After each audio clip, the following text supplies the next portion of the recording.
This meeting is being recorded.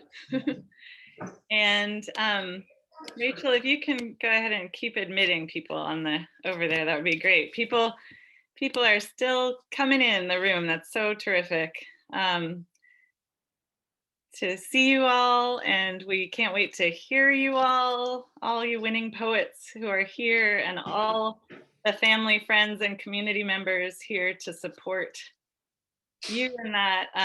My name is Jay, and I am the chair of the Susie Boynton Poetry Contest Committee. Only since January. I'm next to Rachel Mell, who's been doing it for many years, and we have other committee members, Carrie Galbraith and Sue Erickson and Joan Packer and Sandy Dutton, who might be somewhere in these boxes as well. So welcome from all of us. We're so excited. This is the 17th annual Susie Boynton Poetry Contest, and it's our third year on Zoom, not because we'd rather see each other in boxes, but we are doing what we can to stay safe, and we do hope next year we can be back in person, hearing and celebrating poetry together. I have a few notes of things to tell you before we get underway. Okay, so we like to share a few statistics sometimes about our contest. This year we had over 160 entries, and half of those, 51%, were adults and 49% were students. And as it turns out, our esteemed judges, who you'll get to meet shortly, picked about half and half, adults and students. So we welcome all of you tonight. And we, as an all-volunteer committee, and with this contest, we do a few things throughout the year to raise money. One of them is to have chapbooks. And you might have known, if for past, some people are here who have won in the past. Sometimes, some of you, it's your first time. But we will be selling chapbooks that are going to be handmade, and those we'll be telling you about later. They're not quite ready, but we're glad that you're going to have a memento. We also, the news of our Susie Boynton Poetry Contest comes through the Boynton blog, otherwise also known as the Poetry Department, that Judy Kleinberg puts on, and I think she's somewhere here, Judy, over there. We might not be able to see you, but we appreciate you so dearly for letting everyone know about these events and more. And we'll be putting in the chat the Boynton blog, so you can keep up on other events and more information about this. In a moment, we're going to be showing the slideshow. We hire artists who get inspired by your poems to create these incredible placards of art that will be your award, and we'll be getting those to you just as soon as we can. But for tonight, we're going to see the slideshow that your poems inspired. We'd like to dedicate this this night to all artists who turn to poetry for healing, connection, transformation, and wholeness. So I'm going to go ahead, and I want to just thank the donors who have made this possible, especially George Drake, who we lost in body a couple of years ago, but we are so grateful for his support, as well as other donors. Thanking the teachers, some of whom are here tonight. Many of you brought your students' voices into this. And thanking the committee. I want to thank the judges, Dana Patterson and Victor Ortiz, and the artists and the musician, who you'll get to see in a moment on the slideshow. And also big thanks to Kevin Murphy, our MC, who will be leading the way tonight and introducing everybody. So without further ado, we're going to hope for the best in our technology I'm going to share my screen, and I'm going to close my email.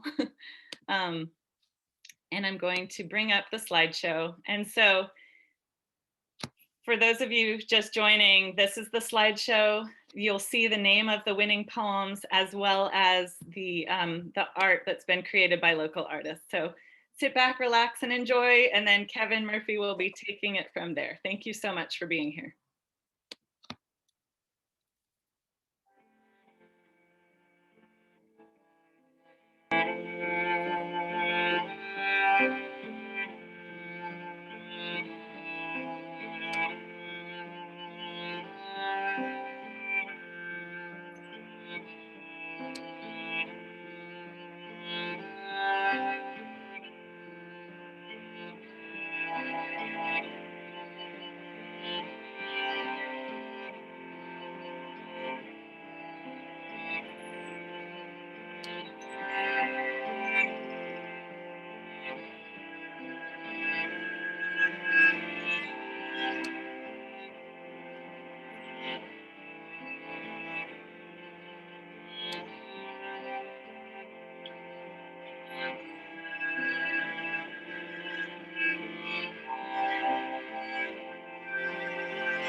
All right, welcome everyone. Wonderful to see so many of you here. So many, from my point of view, a wonderful combination of familiar and unfamiliar faces, young and old. And before we begin, we acknowledge that we are gathered on the traditional and unceded territory of the Lummi, Nooksack, Samish, and Semiahmoo people, who have cared for and tended this land since time immemorial. Truth and acknowledgement are critical to building mutual respect and connection across all barriers of heritage and difference. We begin this effort to acknowledge what has been buried by honoring the truth. We are gathered here today on the unceded ancestral lands of the Lummi, Nooksack, Samish, and Semiahmoo people. We pay respect to their elders past and present. Please take a moment to consider the many legacies of violence, displacement, migration, and settlement that bring us together here today. And please join us in uncovering such truths at any and all public events. I'm so pleased that tonight we have with us Jan Pearson. The Sue Boynton contest is named for Jan's grandmother. And Jan has been present had been present, I think, at all of the award ceremonies until COVID hit. And so we haven't seen her for a couple of years. Jan is a writer with many books to her credit. She lives in Olympia, and she's going to say a few words about the contest, about her grandmother. Please give a warm Zoom jazz hands welcome, I guess, to to Jan Pearson. Welcome, Jan. And, unmute your computer, please, Jan. Here right now. Can you hear me now? We can. Okay. Well, thank you so much for all of this that you do and the committee and all the workers. And tonight, I just want to thank you, winners and poets who have come here because you really have gone above and beyond. You are to be commended tonight, and we're all here to say thank you for working so hard and giving your gifts to all of us in Bellingham. But I live in Olympia and beyond. My cousin in New York may be watching this, and more cousins in Hawaii. So I just want to let you know that Sue Boynton is a real person. She was my grandmother, and she was so special to me. I loved her dearly.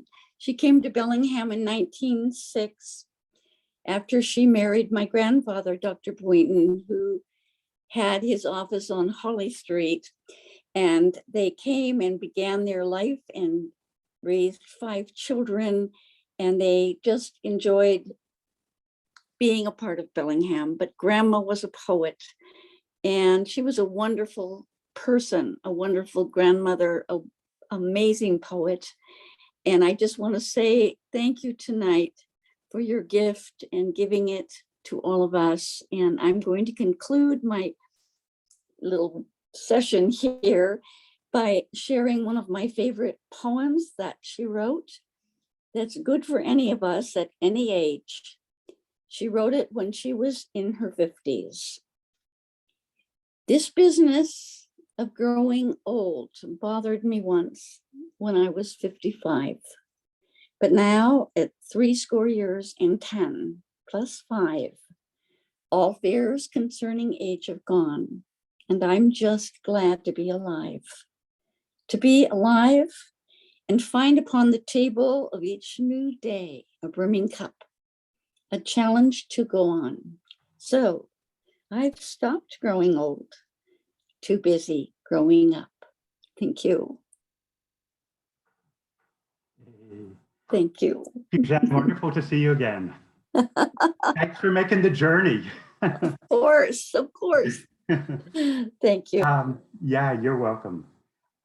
So the difficult job of judging the contestants this year was done by Victor Ortiz and Dana Patterson. I'm going to read both of their bios, and then each of them will say a few words. And I think that we'll agree by the end of the evening that they've picked a tremendous selection of poems, and no doubt it was not an easy task. Maybe they'll tell us about it. I'll read Dana's bio first. Dana Patterson is a fungophile, macro photography enthusiast, and textile artist. She's the author of Titania in Blue and If Mother Braids a Waterfall. Honors include the Association for Mormon Letters Poetry Award and the 2019 Dignity Not Detention Poetry Prize, judged by Ilya Kamansky. Her creative work has appeared recently in Eco Theo, Kenyon Review, and Whale Road Review. She is the founding editor of Psaltery and Lyre and is co-editor of Dove Song, Heavenly Mother in Mormon Poetry. In her spare time, she creates Poetry Plus Fungus, a pairing of poetry books and species from the fungal world. Victor Ortiz, Pushcart Prize nominee, has written 2 chapbooks, Into Breath and Into Borrego Valley, and has co-authored 4 multimedia books with mezzotint artist Mikio Watanabe.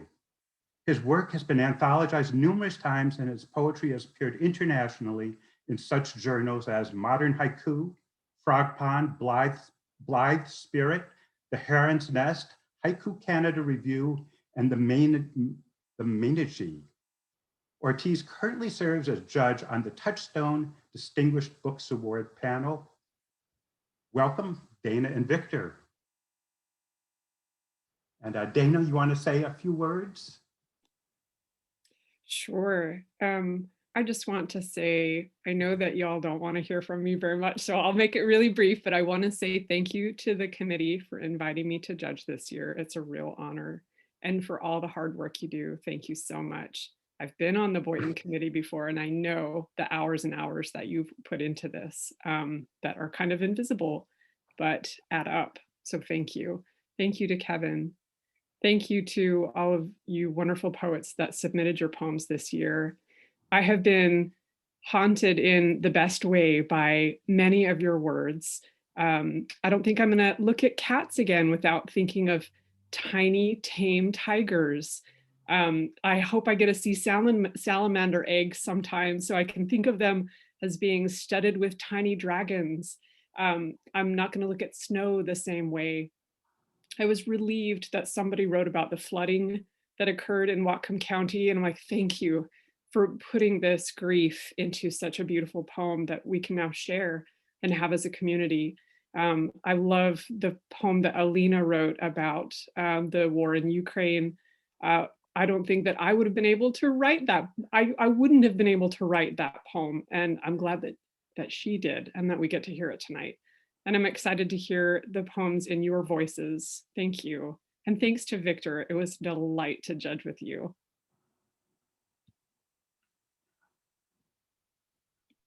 All right, and Victor. Thank you, Dana, and thank you, Kevin.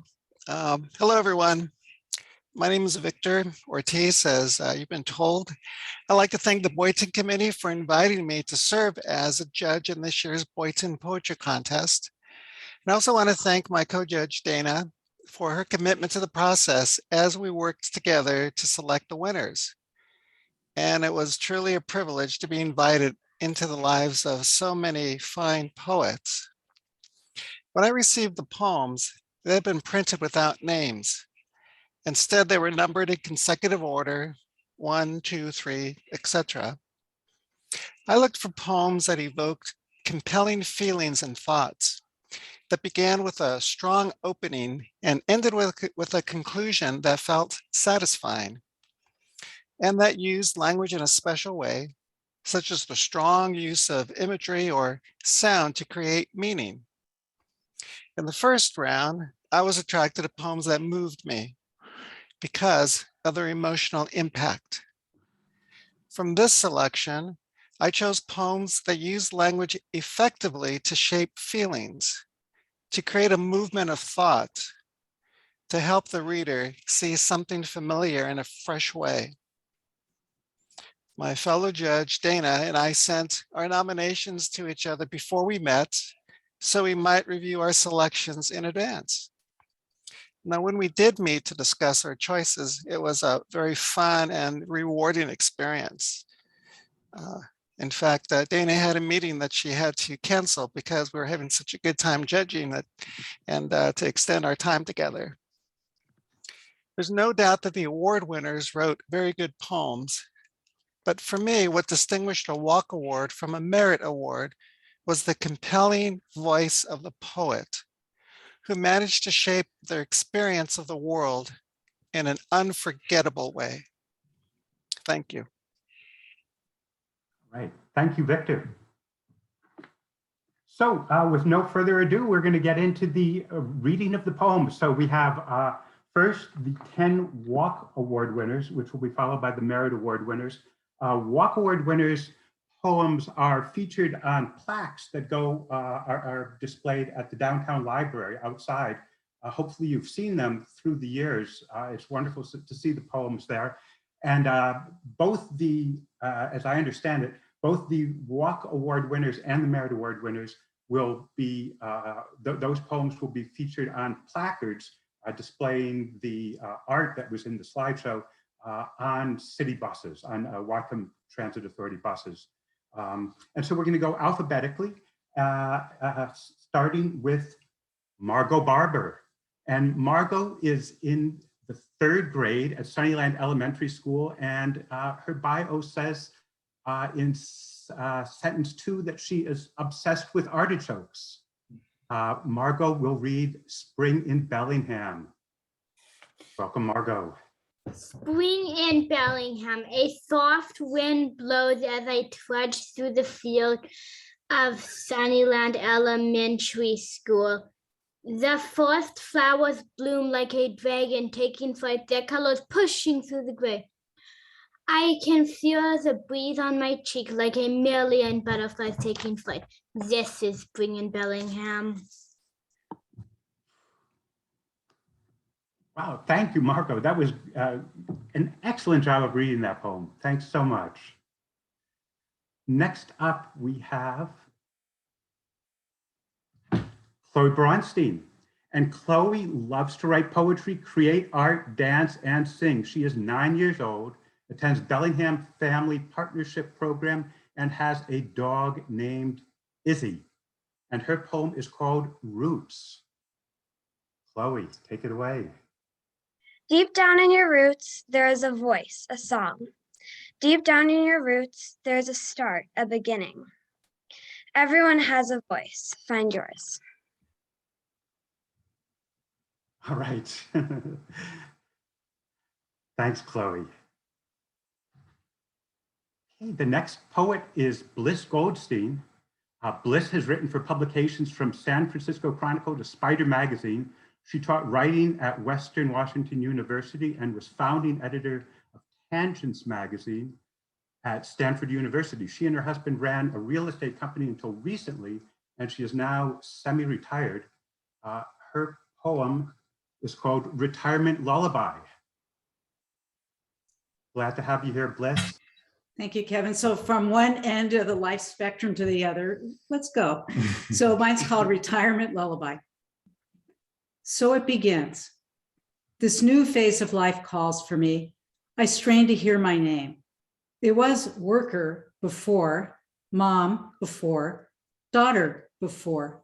Did I have a name before I was born? Soul, cactus, elm, dog. Red Rover, send baby boomer over. As my identity dies, I am living without a funeral. No more work, no more children. My posture is stooped. My hair is white. My voice is hoarse. No matter how loud my cries shout from inside this body, I am here. The world is the one that grows deaf. My ears attuned to something old, approaching the earth's core. It sings me to sleep with its dirt-saturated lullaby. The clouds are your cradle, the pine trees your spine, the ocean to ladle your heart within mine. With the time you have left, you can finally see you are divine to your mother and me. If I am living on sacred time, I pray that I will always hear the self-key call of my own heart's truest desire.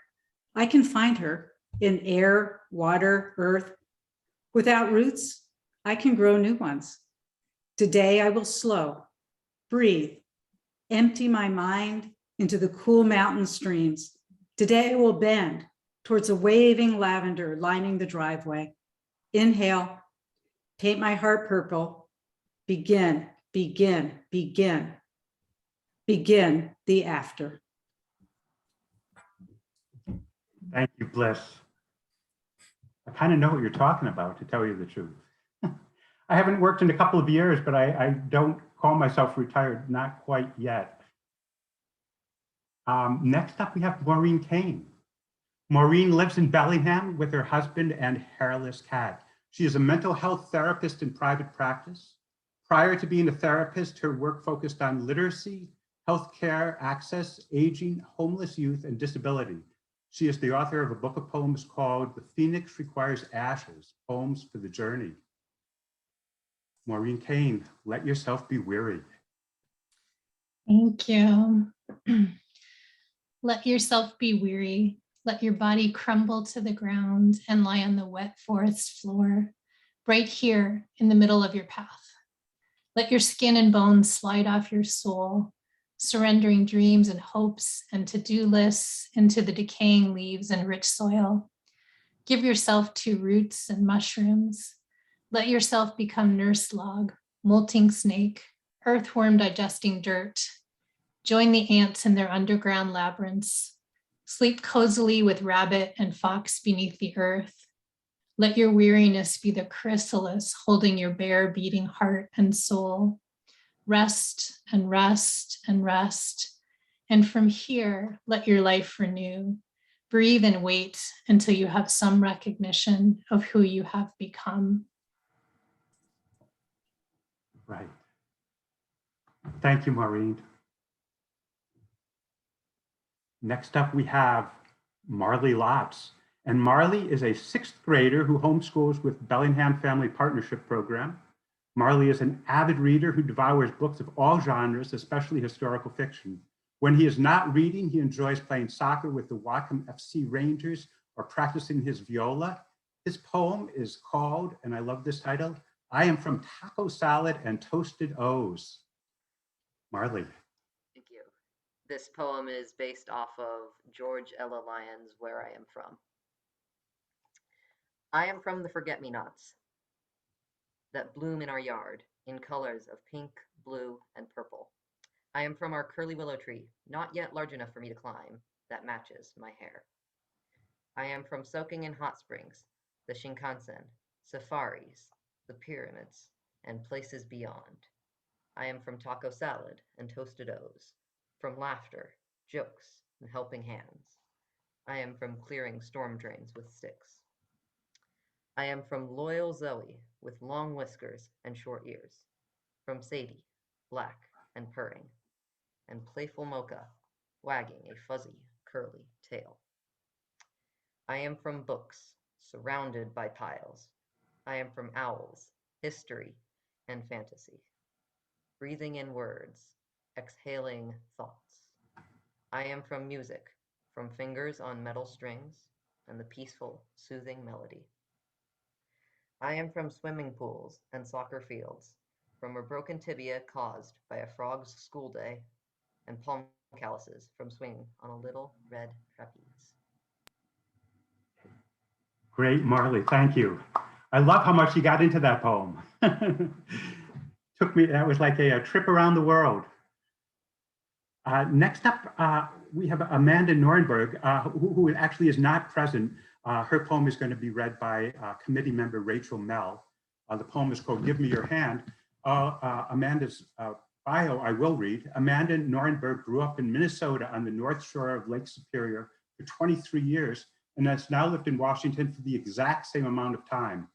With a background in language, English, French, and Chinese, and art, she's had articles, poems, and photos published, art shows exhibited, and is now focusing these passions into a self-owned copywriting and photography business called Facet Copy. Reading the poem now is Rachel. Give me your hand. I am a bridge between you, child, and those who you feel, but will never meet in the flesh. I am not made of taut cables and steel or wood and bolts, cross beams,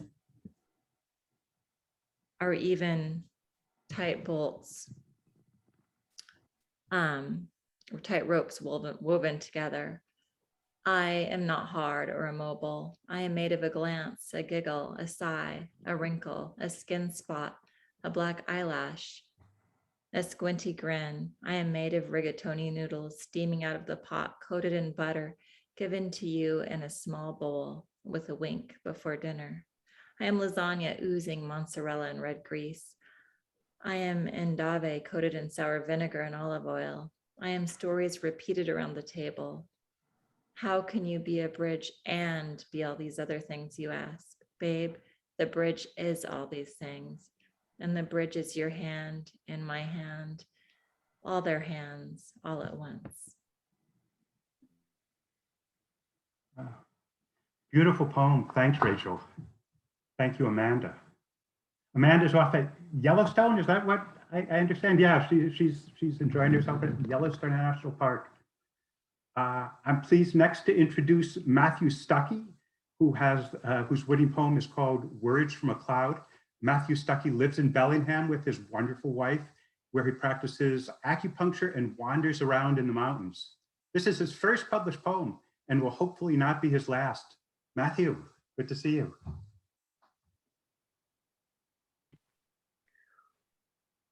Words from a Cloud. Starts with the quote, "All the flowers are forms of water. The sun reminds them through a white cloud."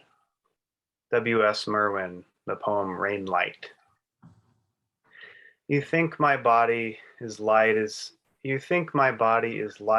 air, but I am the weight of water, heavy as stones above your head. I am water that moves in oceans above you. I am a form of river, an ancient glacier shining. The pink cherry blossoms are also forms of water, the egret in the light, an old tortoise hiding, and in the night, your words of despair as well. Thank you, Matthew. The next poem is Snowfall by Alina Saknev. Alina is not here, but we do have an audio of, and I'll just say Alina is Ukrainian, and so we have someone who knows Ukrainian and is going to be able to pronounce the Ukrainian line of this poem, recording of it, and we'll be showing the recording with the art from the placard for this poem, which you already saw in the opening slideshow. So here we go.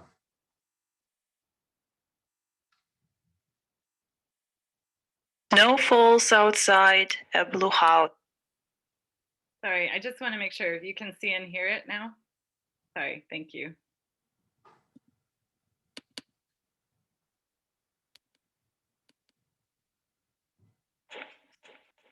Snowfall. Snow falls outside, a blue house stands, the street lamp shining. Inside, in a dark room, in front of a large window, I stand with my dad. He's holding an accordion his dad passed down to him, playing a soft song 6 generations deep as my younger sister sleeps. I softly sing the song my grandmother taught me, коли дух Господній наповняє мене. The snow falls faster as I look out the window, wondering about war.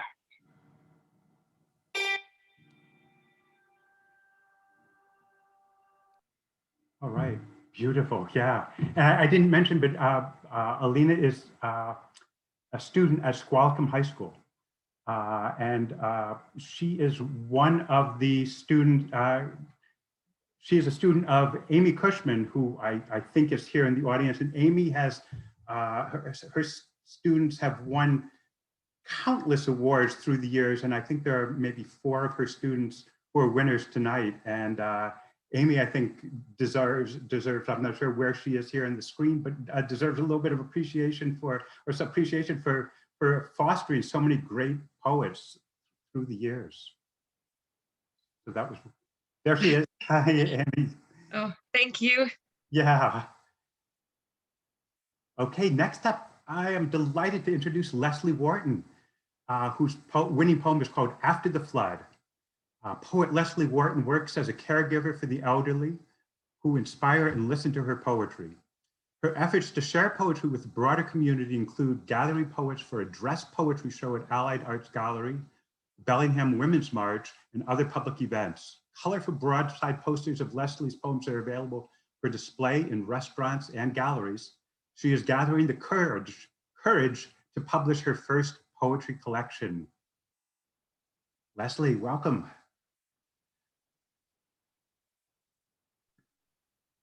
Thank you. After the flood. Finally clean, she still smells mud, so moves to higher ground. The one picture of her papa dries rippled. Tears pool, stranded salmon spawn in fields. Time divides into before and after, but never, ever after. She stockpiles food up high, watches weather, stockpiles food up high, gathers kindness, counts her blessings, watches weather, longs to love the river again.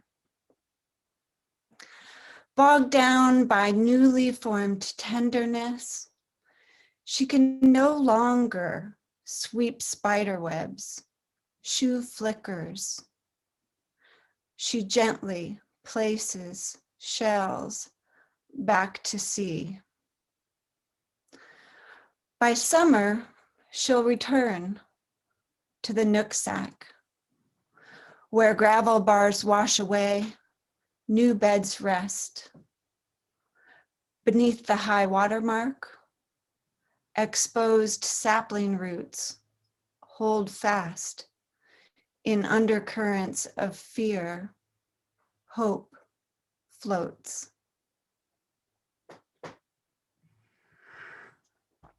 Thanks, Leslie.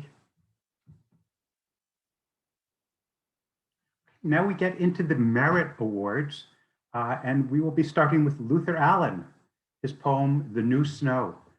Luther Allen is a 73-year-old building designer who lives on Sumas Mountain. He is a previous Boynton winner and has published a book of poetry, The View from Lummi Island. With Judy Kleinberg, he co-edited Noisy Water, Poetry from Whatcom County. Please welcome Luther.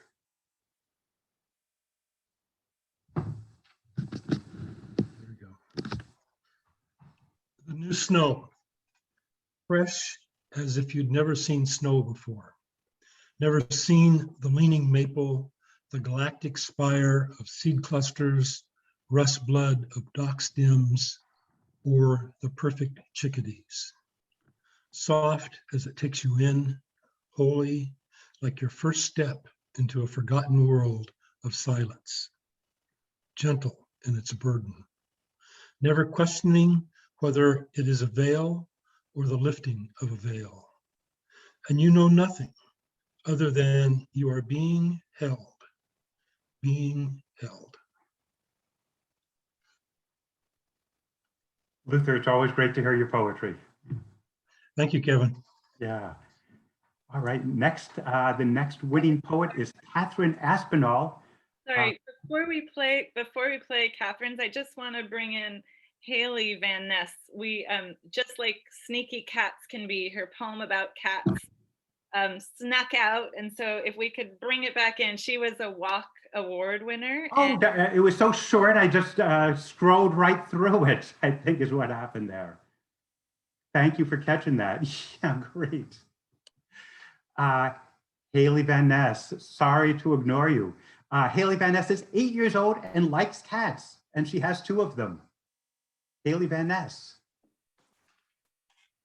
Cats, crazy and cute, creative creatures are awesome, active acrobats, tiny tame tigers, sneaky, sly, silly stretchers. Yeah. Beautiful. What are your cats' names? Modi and Maka. All right. They are lucky cats.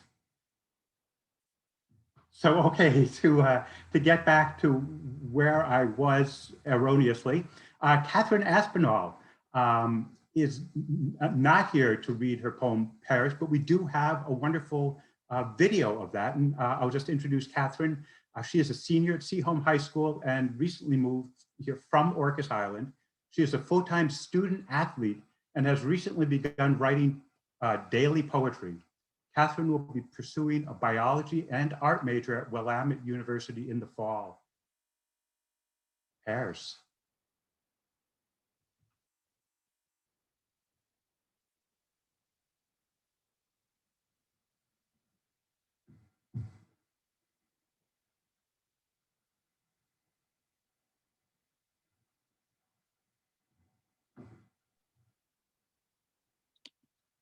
Hello, my name is Catherine Aspinall, and today I will be reading my poem Pears. Tonight, everything hurts. I am being split open, like a soft pear sliced in the palm of your hand, again and again until I am but long pieces laying on a ceramic dish, which you hold out to me, offering. And I eat, even though that is my flesh, this is my heart, over here my eyes. You miss them because they were closed. I miss myself because I am closed. We are walking the length of the lake in Vermont. We are putting away the sheep in the evening and returning to the woods. We are the owls hooting once, twice. Tonight everything hurts, and I sat down to write a list of all the things that I loved. The owls are on it. The knife is on it. The cutting board is on it. You are on it in little pieces, sliced like soft pears down the middle.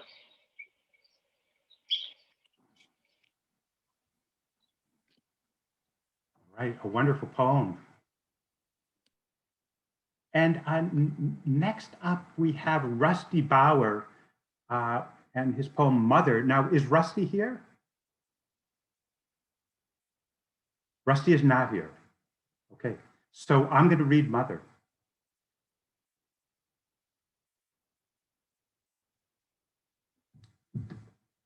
The sun emanates confounding energy, unconditional radiation for the duration of its time. It bears perpetual fusion and electromagnetic rupture, yet remains the singular source of luminance and life. While the earth remains among its star, it is nurtured, bonded by immense gravity. Through millennia or a moment, evolution and complexity arise. So, I suppose, Mother, you are like the sun. Beautiful poem, happy to read it. Such a delight to read that poem. Linda Conroy is next. Her poem is called Good Neighbors, and I'm so happy to have Linda here among the winners. Linda Conroy is the self-published author of a poetry collection, Ordinary Signs, and plans to complete another volume shortly. After a long career as a social worker, she now enjoys walking, playing various instruments, and singing, as well as creating poems and supporting her friends' writing endeavors. Linda Conroy. Good neighbors, where the creek trickles to meet the bay, the tide creeps in, and the muddy sand and soil mix and flood, a heron views the scene, balancing on one long leg.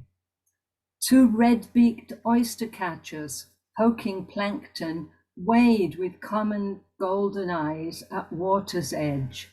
A flock of buffleheads floats slowly past, with coots, of course, and gulls fly overhead. So many seabirds, every species different from the rest, yet they're here together, bustling, busy, colonizing this small stretch of coast, content together, reveling in quiet lives, finding no necessity to quack or flap. Thank you, Linda. Beautiful. Next poem is called Head in the Game, and the poet Kyle Heaton, who is a student at Squalicum High School, is not present, and I think Victor Ortiz is going to read this poem for us.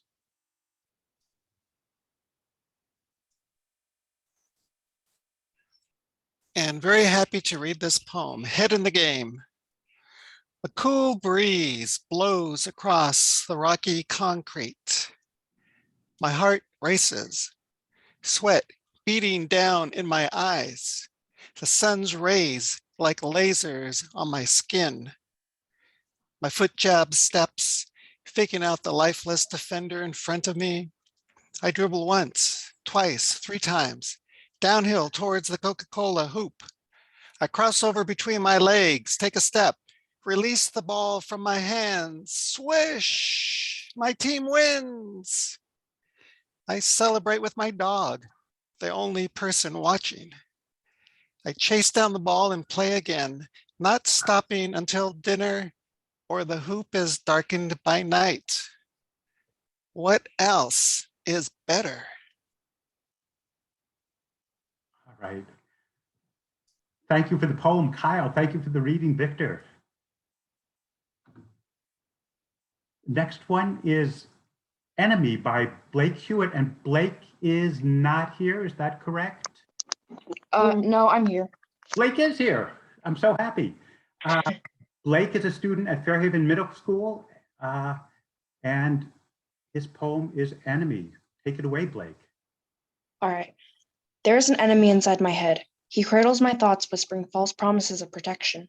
Do not move, do not breathe, do not speak. Do not embarrass yourself.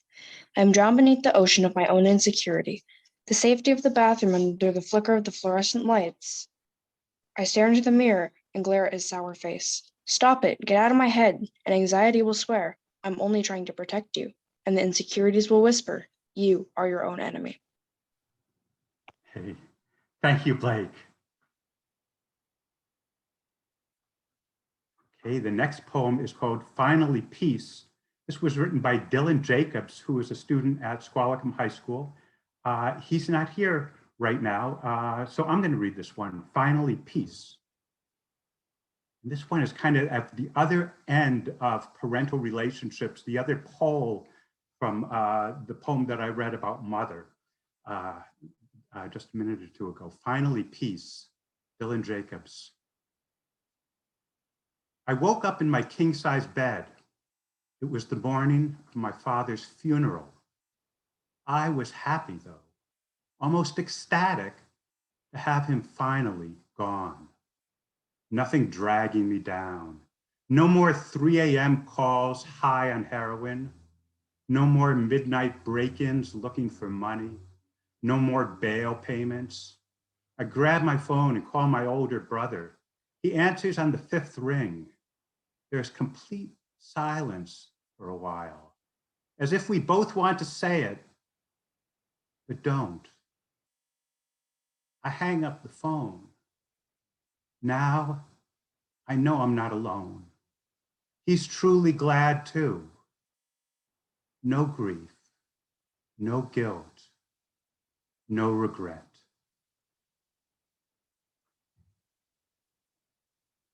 And I think we can agree that that's a poem that took some courage to write.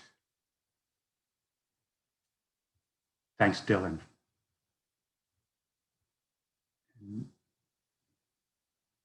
Next up is Heidi Kenyon, and the poem is Insight.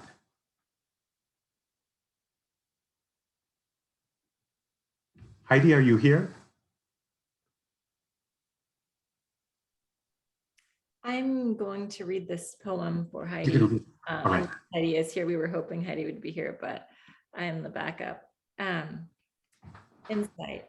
Soft sounds filter through silence after bedtime. The door breathes open. My son stands shyly in his daddy's shirt. I start to scold him back to bed, but he knows the code. I want to cuddle. I pull him to my lap instead, his legs fold like tent poles. This child who dashes, dances, shrieks, prances, melts now with such ease, limp and fetal, slack like bread dough. I slide down the slick bank of quiet into the stream of night noises. His breathing, fridge humming, elastic tick of the clock, stretching time, his lips parting to speak, make a moist noise, his still baby voice, slow with sleep. You know, he says, and I jerk awake, jarred. Sometimes stars fill up our mouths and we can talk. Right. Lovely poem. Thank you, Heidi, and thank you, Rachel, for reading it.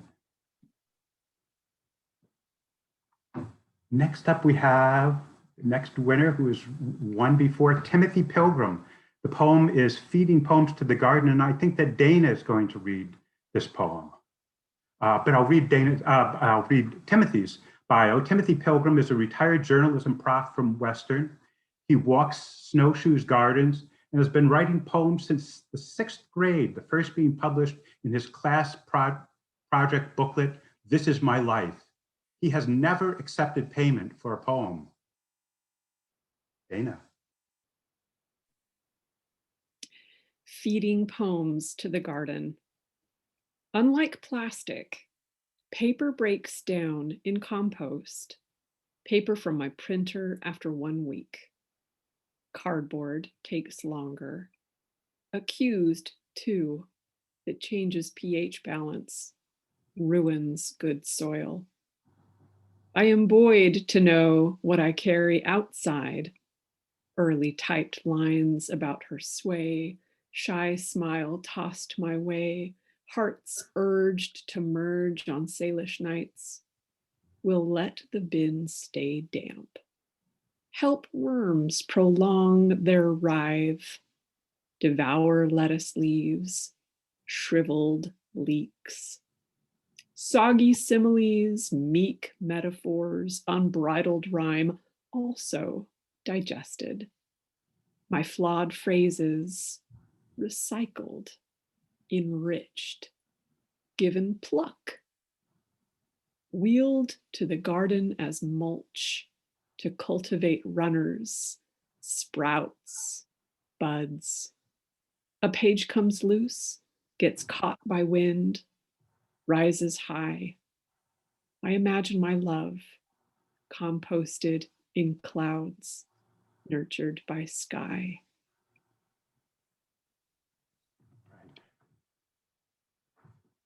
Lovely poem. Thank you, Dana, for reading it. Hey, and if any of you, if any of the people who are trying to pay Timothy Pilgrim for his poetry, but are happy not want to buy some poetry, I think there are a number of people in attendance who would like to talk to you after this is over. So next up, we get to hear Capucine Rooney, and the poem is called Trees. And Capucine is a 5th grader at Silver Beach Elementary School. She just moved up from Seattle and is getting to know her new home. Capucine enjoys doing almost any kind of art, reading and watching the Harry Potter series over and over again, and playing volleyball.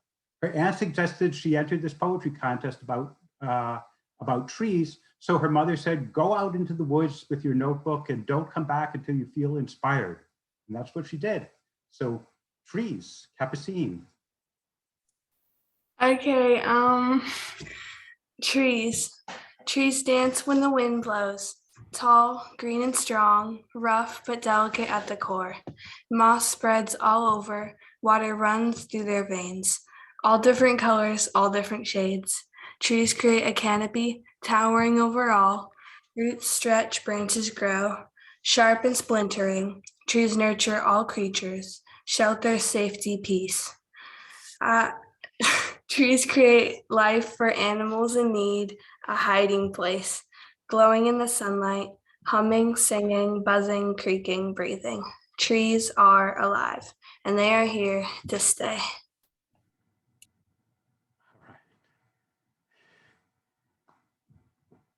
I feel it. I feel the trees. That was a beautiful poem, beautifully read as well, Capucine.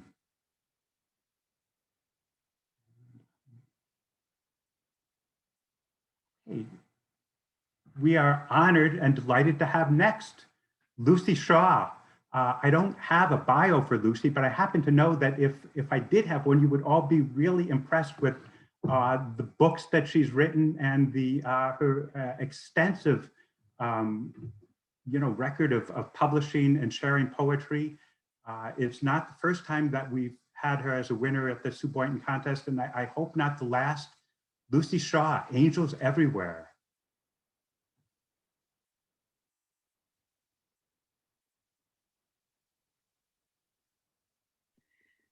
Lucy, if you could go ahead and unmute, we just need you to. That would help. Okay, this poem is the title poem of a new book. Angels Everywhere. Some days I notice angels everywhere.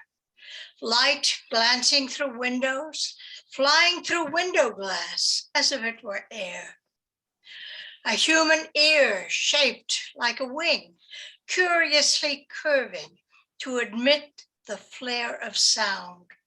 Hints to me of angels listening to my listening, even as I sing. What is that vagrant cloud glistening? Often in the blue heaven, a trail of light from a plane to me appears as a heavenly body playing up there beyond my grasping.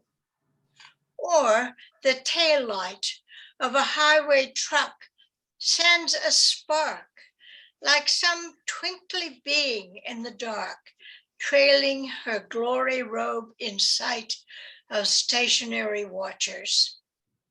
Once daylight, and a sudden surprising newer view when over the marshy grass a winged flight invites a vision. Gabriel or a great blue? But often through my twilight's skylight, asterisks multiply like silver sand, and near to far, I link myself again each night with, oh, one bright, angelic, particular star. Luce, that was just wonderful. Thank you so much. Yeah. Okay, next we have Sheila Sondik. I'm so pleased to see Sheila here. Her poem is called At Tennant Lake. Her bio is kind of a artist statement. How lucky we are to live in Bellingham, surrounded by the beauty of the bay, lakes, and forests. My outdoor explorations inform my poetry and my visual art, mostly printmaking. I'm thankful too for the warm and welcoming poetry community in Whatcom County. I guess I could have let you read that, Sheila, but you'll read the poem. Sheila Sondik, At Tennant Lake. Thank you, Kevin. At Tennant Lake. The zigzag boardwalk meanders through windblown reeds, water lilies curving with the stream, silver arcs of sunlight on meadows of bending grass. Willow thickets ring with warbler songs. The week before, a salamander census taker showed me their egg masses, gelatinous orbs studded with baby dragons. Now, a bearded man with a long camera lens asks me if I know what those jelly-like bubbles in the marsh are. Eagerly, like Eve, I share my new knowledge. Beautiful, Sheila. Thank you. Hey, next up we have Vincent Sam. His poem is Yi Ma and Homie Vibe. Vincent is 18 years old. This is his first published poem. He will graduate from Seaholm High School and plans to attend Western. His favorite food is either dumplings or char siu bao, which is Chinese barbecue pork bread. Vincent, we're so happy to have you here. Hi, so Yima means aunt in Cantonese, which is just the language I speak at home. You are like your house, earthy and youthful, in all the smells you cook yourself into. You are your backyard garden, transformed from your hand. The wooden bed with summer kale and beets. You're the tarp you made that protects your foyer, and the pieces of dark, sturdy wood that binds your house, that is still there when I come over. You gave life to the Thanksgiving party. Cranberry cider and shrimp chips fizz in my mouth. On the top of your tall staircase is a party of rubber ducks with various costumes. You make me look forward to growing up so I can buy my own house. I will buy rubber ducks, and through living, I will become a house. You are life at the purest form. I love you, Yima. Thank you. Vincent, that was wonderful. Thank you so much. Great poem. The next poem is Next Generation by Jocelyn Vazquez. Jocelyn is a high school senior. She's not here with us this evening. So Jay Nahani is going to read this. Recognize this guy. Yes, yeah. Thank you, Kevin. Vincent, I feel like your Yima is so lucky to have you, and thank you for that. And thanks everyone. So I had the honor as the chair to call all the winners, or most of them, some of the other members of the committee, and I called Jocelyn Vazquez, and she was so gracious and lovely, and her teacher, Amy Cushman, I won't spotlight you again, but apparently Jocelyn was quite surprised to win because she uses a word in here that in our 17 years, we've never had an expletive. And so thank you, Dana and Victor, for acknowledging the power of words. And I also want to give a heads up right now, if you are in a home where you don't want to hear the SH word, you might want to turn your volume down. And if you're really fed up with all the SHIT going on, you could pump up the volume. It's up to you. And Jocelyn's poem, she asked me to read it. I asked her, please, are you sure? Are you sure? Do you want to send an audio video? She said, I believe you can do it. So I thank her for the opportunity. And her poem's called Next Generation. And so here's to you, Jocelyn, and the next generation. Craving inspiration for our next generation. See, we need to save the population, start some operation, save this inhumane foundation. Let's just start a conversation, not antagonize discrimination, revive our motivation to survive this simulation, immigration, starvation, hesitation, all things stopping us from mass celebration. See, this just my speculation, but shit won't change without determination.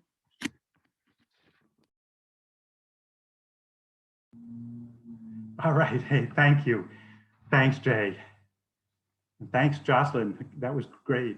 So we've actually are at the final poem, and that is Our First Apartment by Flannery White. After growing up overseas in Beijing and The Hague, Flannery White moved to the Pacific Northwest at 17 to attend the University of Washington.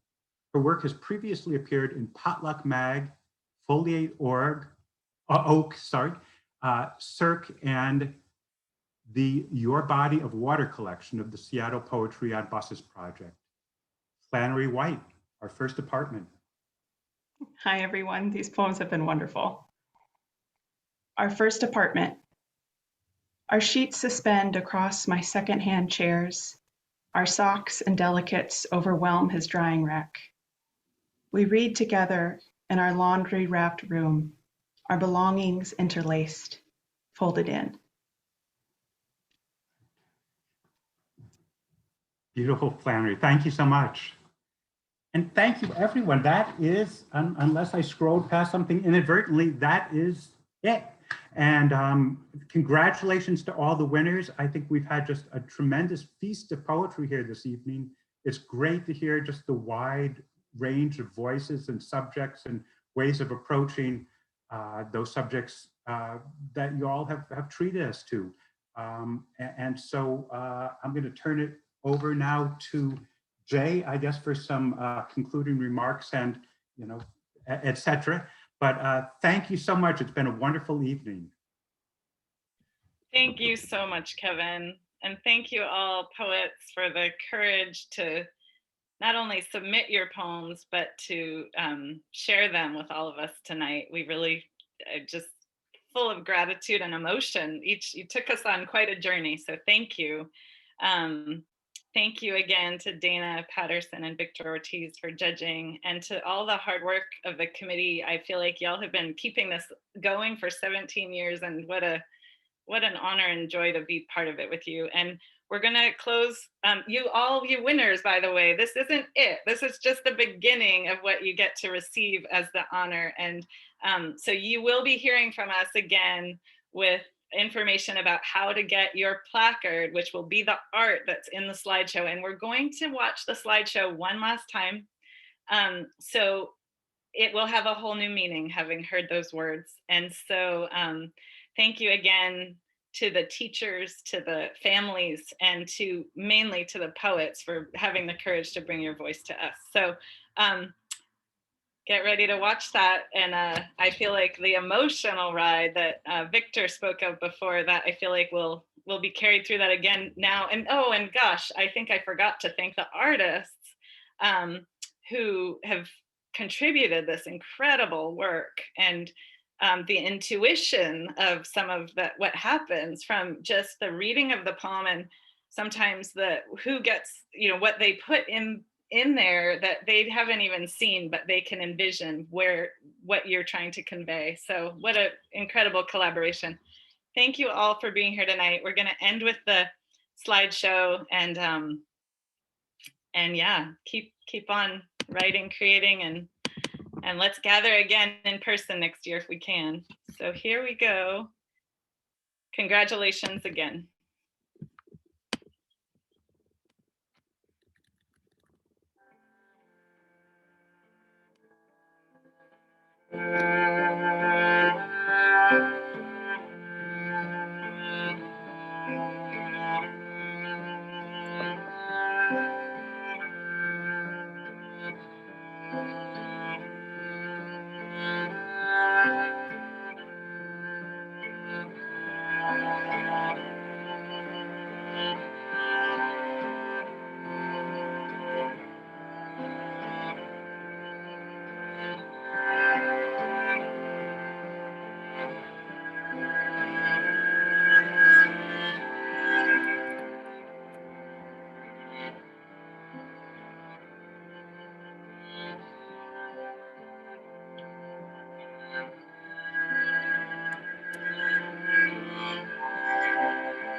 Sorry, that took a moment to come back to you, but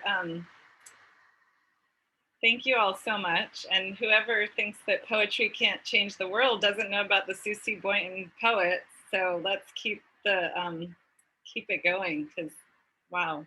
Thank you. Feel free to unmute yourselves and call out good night to everybody. And yeah, thank you again, Kevin, for guiding, emceeing us through this evening, and congratulations again. You'll be hearing from us with awards, and please keep writing and connecting. Yeah, thanks for all the work of the committee.